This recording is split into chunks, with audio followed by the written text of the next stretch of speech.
Colorado's sunlit peaks and Aspen's glittering trails promise a utopia of adventure, but step off the ski lift and the mirage crumbles. In the shadow of this paradise, 52,860 people huddle in tattered tents, their futures buried under frost and neglect. This isn't the loud chaos of Vegas, it's a betrayal carved in silence, where hope starves amid plenty. A broken system fuels this wound, and the world's chaos pours salt on it. U.S. airstrikes on Iran's nuclear sites in June 2025 spiked oil prices from $93 to $130 a barrel, a jolt like Libya's in 2011. Denver's inflation hit 7.2%, the Denver Post reports, shoving 1,200 more families toward homelessness. Colorado's Iranian community, reeling from global strife, sees local tensions flare, with the homeless caught as easy targets. Join us to unmask Colorado's scars, where war's ripples and local failures exile the vulnerable. As missiles streak across the Middle East, their echoes here deepen a quiet purge of the poor. Denver's streets, once alive with tourists, now host a parallel city of tents, where 6,000 souls fight to survive. Picture Sheridan and Broadway, not with bustling cafes, but with ragged shelters swaying in the wind, a haunting mirror of a state in freefall. Across Colorado, from Fort Collins' quiet corners to Pueblo's dusty edges, 52,860 people wander without a home, a grim record in 2025, dwarfing pre-pandemic numbers. These aren't the lost of old stereotypes. They're the baristas who served your coffee, the drivers who paved your roads, the nurses who bandaged your wounds, betrayed by a system that cashes their labor but discards their lives. Why? The numbers don't lie. A modest two-bedroom apartment in Denver demands 32 hours, while most scrape by on 16. That chasm, deepened by a 12% rent surge in just 6 months per ex-posts, is a death sentence for stability. The U.S. airstrikes on Iran's nuclear sites in June 2025 lit a fuse under global oil prices, fanning Denver's 7.2% inflation spike. Every gas pump tick, every grocery bill pushes another family toward the curb. City officials trumpet a 20% drop in unsheltered homelessness, but locals smell a sham. Tents cleared from downtown just sprout in Aurora, a shell game as hollow as Iran's wartime bravado.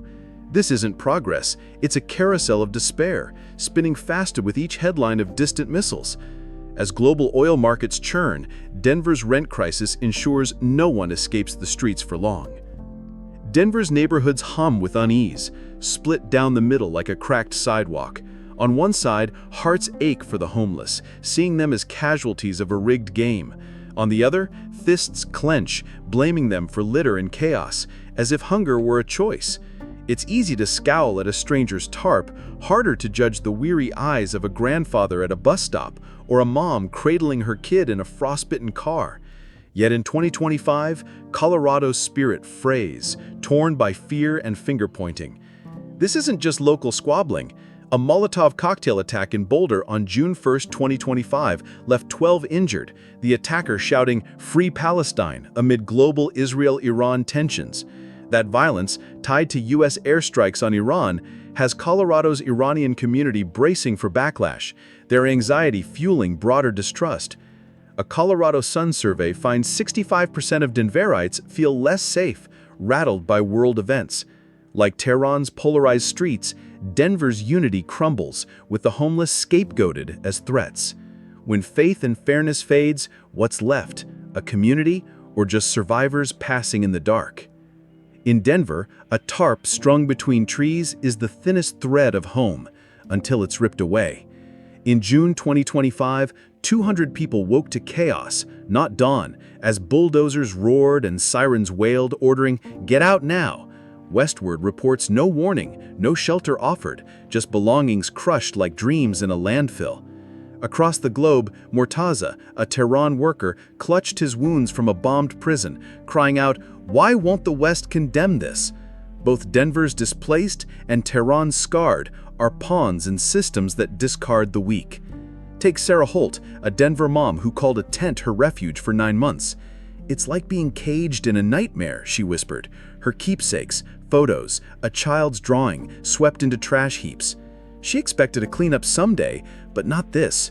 No beds, no plan, just a mayor's shrug. We're out of space. It's no social fix, it's a heartless purge. Shida Dashti, a Boulder professor, pleads for peace in Iran, echoing Sarah's unheard cry for sanctuary. War or policy, the vulnerable pay.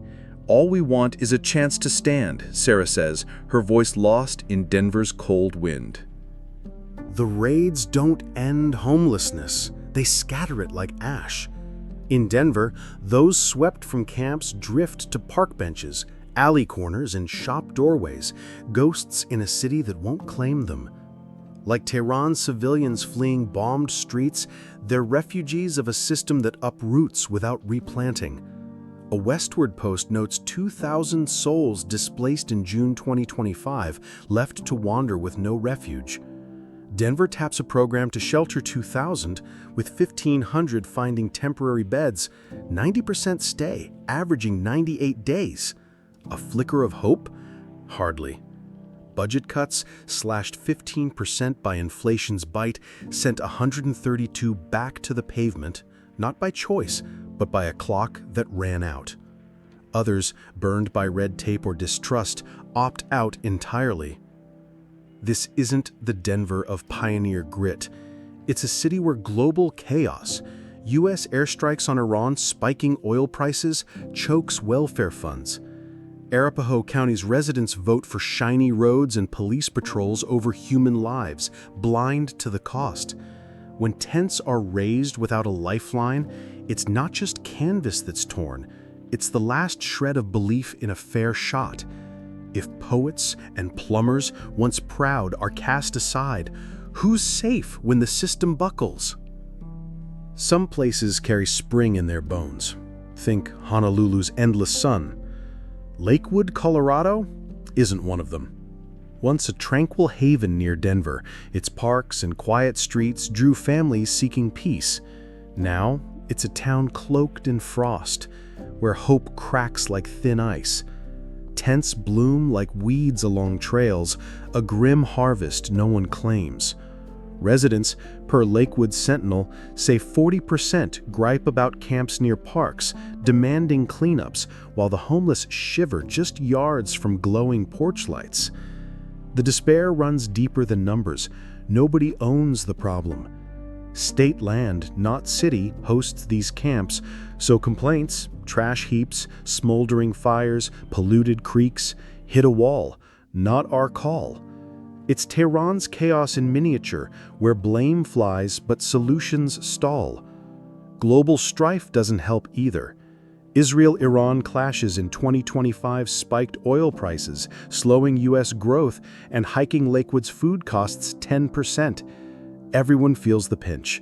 Residents lock doors, seeing only mess in weary faces. The homeless, stranded, have nowhere to turn.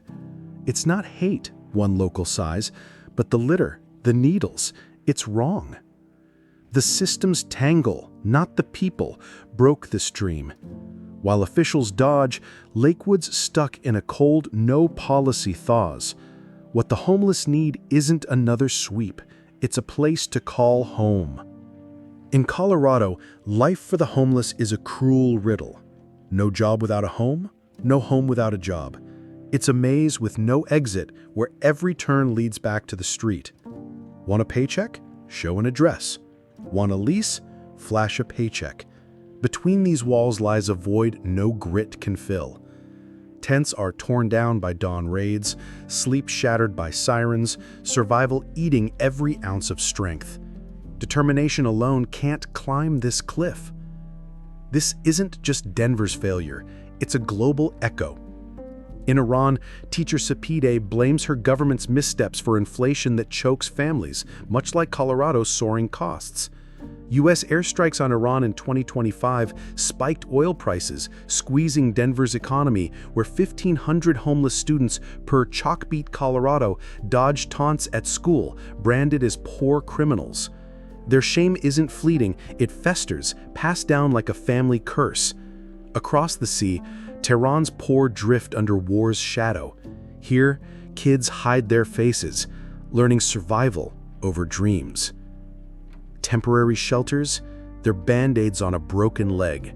Subsidies vanish, jobs demand stability no one can afford, and distrust locks out hope. Like boats unmoored, the homeless float, unwanted, unseen. The real tragedy? It's not cash we lack. It's the will to smash this cycle. Colorado's soul is slipping away. Once, neighbors swapped stories over fences. Kids raced through yards unguarded. Now, Denver's streets feel like fault lines, splitting trust apart. The homeless camps, mere steps from tidy porches, aren't just eyesores. They're mirrors of a community unraveling. Residents don't just see trash or flickering campfires. They feel unheard. Their calls to City Hall bouncing to state offices, met with shrugs and stale promises. The homeless? They're not spared. Every glance casts them as intruders, not neighbors. Their presence a spark for suspicion. This fracture isn't just local. A Molotov attack in Boulder, June 2025, fueled by Israel-Iran tensions, left 12 wounded and fear spiking. Boulder Weekly says 30% of locals added cameras, their lenses trained on strangers. Colorado's Iranian community, stung by global conflict, faces wary eyes. Their unease deepening divides. Like Tehran's wary streets, Denver's bonds erode, the homeless caught in the crossfire of fear. Kindness, blankets left quietly, soup shared in winter, flickers. But can it stitch a torn town? When people talk of Colorado Springs, images of the majestic Pikes Peak Mountains, the charming red brick homes surrounded by pine trees, and the tranquil ambiance of a city that was once voted the finest place to retire in America usually come to mind. Unfortunately, not everyone has the luxury of a peaceful morning with coffee right now. Despite being just a short distance away, spring has long since gone, leaving behind makeshift tents, sporadic sleep, and eyes that have never known the comfort of security. While homelessness is a problem in many cities, it is particularly striking in Colorado Springs because of the striking contrast between two images. There are tidy communities with well-kept lawns on one side, and vast stretches of desert where people feel powerless as they wave plastic bags in the breeze and remember times past in their shopping carts. People are still attempting to put the pieces back together, despite this split. The Springs Rescue Mission program stands out as an example of a place that offers hope rather than just a refuge. Not only do they provide food and shelter, but they also help those in recovery, provide guidance on finding work, and most importantly, treat them like human beings with stories, names, and potential. Not only are hundreds of hot meals delivered daily to satisfy hunger, but they also serve as a constant reminder of the community to which they still belong. Undoubtedly, Colorado Springs continues to encounter several obstacles. There is still no solution to the issue of affordable housing. Many formerly homeless individuals have lost trust in the system and are unwilling to return, and not everyone supports this kind of approach. Amidst a nation that is becoming numb to action, Colorado offers a different path, one that is humane, but not quick, easy, or flawless. The human heart is the source of all true spring, not government policy. In places where people are still reaching out, even something as simple as a blanket, a plate of food, or an approachable gaze might bring about the arrival of spring. Is it possible that America may regain its former vigor if every city made a little but significant effort to reform its behavior? Collapses may occur inaudibly. Rather than explosions, the sound of tiny cracks can be heard repeatedly until the foundation falls apart. Nobody has probably ever strolled down a street in Denver on a cold morning or stopped in Lakewood where garbage accumulates along the avenue to believe that Colorado's homeless epidemic is merely something that may happen in the future. For a while, Colorado represented the post-pandemic American Renaissance, when families sought solace in the state's mountainous terrain and young people flocked there to start businesses. The same place that was once touted as a beacon of hope is now showing the holes in our modern social system. Subsidies aren't keeping pace with rising housing costs, and welfare systems are giving way. Thousands of people who were formerly employed, had homes, and were vital cogs in this system are now at the center of our conversation, not some nomadic minority. Policies that remove homeless camps without affording alternative lodgings, low-cost housing estates bulldozed for new development, and a 30% rent increase in 1 year drove them out of the system, not personal errors. Asking where they go will get you nowhere. The once vibrant office districts, which are now hesitant shelters, are now inundated with them, as well as empty spaces, sidewalks, and the parking lots outside supermarkets. Every community, market, and job board where people are struggling to make ends meet has felt the effects of this collapse. In the view of a mother who is afraid to send her kid to school due to her inability to provide a legitimate residence address, it is clear. Every time the city has to decide between reducing services or laying off employees from public utility companies, it's there. The narrative of homelessness becomes a cautionary tale when a society fails to support its most vulnerable members. A pivotal moment has arrived in Colorado. Relying solely on keeping up appearances, superficial coping practices persist on one hand. The other is a more treacherous path that demands courage, the acceptance of fault, and the joint endeavor of many to start again from the ground up. Will we fall? What a precipitous decline! Can we muster the will to rebuild, investing not just in funding, but in people? No longer do aspirations find a home in Colorado. This is not due to a lack of effort on the part of the locals, but because a system that once took pride in being equal to everyone has ceased caring about the most marginalized groups. We can keep looking at photos of people sleeping under awnings at supermarkets and pretend it's someone else's issue. The system has already abandoned those who paid taxes, worked, and had hope. When will it turn its back on you? In your opinion, how serious is the homelessness problem in Colorado? Put your 2 cents in the comments area. To help support the channel and see when we upload new videos, please subscribe, like, and share the videos. My sincere appreciation for your time. Until our next video, take care. The film is based on statistics and reports that have been made public by various sources, including the state government, non-governmental organizations, and news outlets. No one is singled out for particular criticism in the film. Rather, all perspectives, analyses, and arguments serve to educate, critique society, and raise public awareness.